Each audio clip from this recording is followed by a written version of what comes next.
Bale, duela 100 urte, Bilbok ahalegin handia egin zuen eta alfabetatze datuak asko hobetu ziren.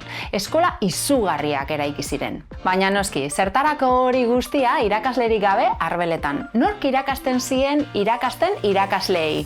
Tira, honek ere badu mamia. Eskola Normal de Maestras izan zen, irakasle emakumeak irakasle bihurtzeko eskola. Bertan ematen ziren kurtsoak edo ikasketak irakaslea izateko. Ez zegoen grado universitario bat, ez? Orain dauzkagun modukoak. Maistra bihurtzeko lanbide heziketako eskola. Eta Bilbon hainbat lekutan egon zen, ezagunena Santutxu auzoan egon zen, baina hori egin baino lehen Iturribide kalean ere egon ziren. Izenak berak dio, gehien bat emakumengan pentsatuta zegoela. Gizon batzuek ere ikasi zuten hor, baina gehienak andrak ziren.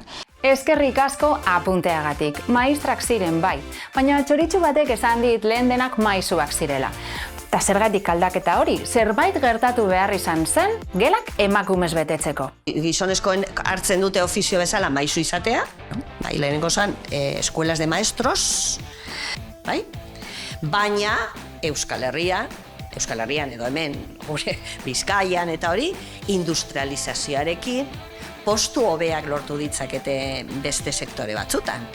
Azten dira kontable izaten, enpresetako kontuak, edo udaletxetan, edo permisuak, edo zer, ingenieriak, berdin.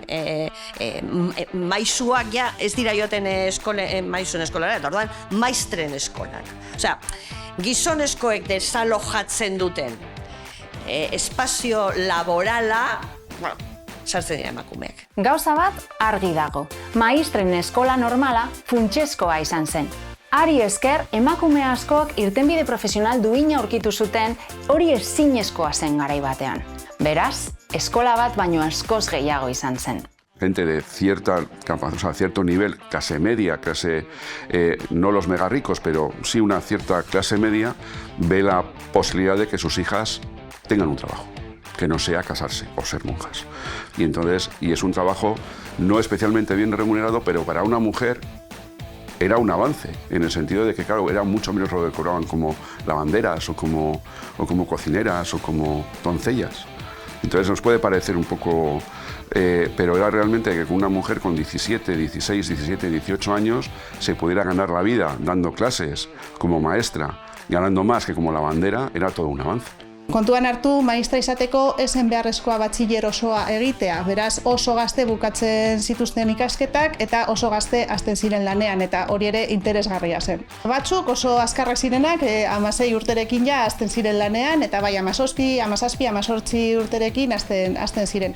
Normalean, nik familian maistra batzuk izan ditut, eta normalean herri txikietan hasten ziren, eta gero ja poliki-poliki lortzen zuten etxetik gerturago postuak.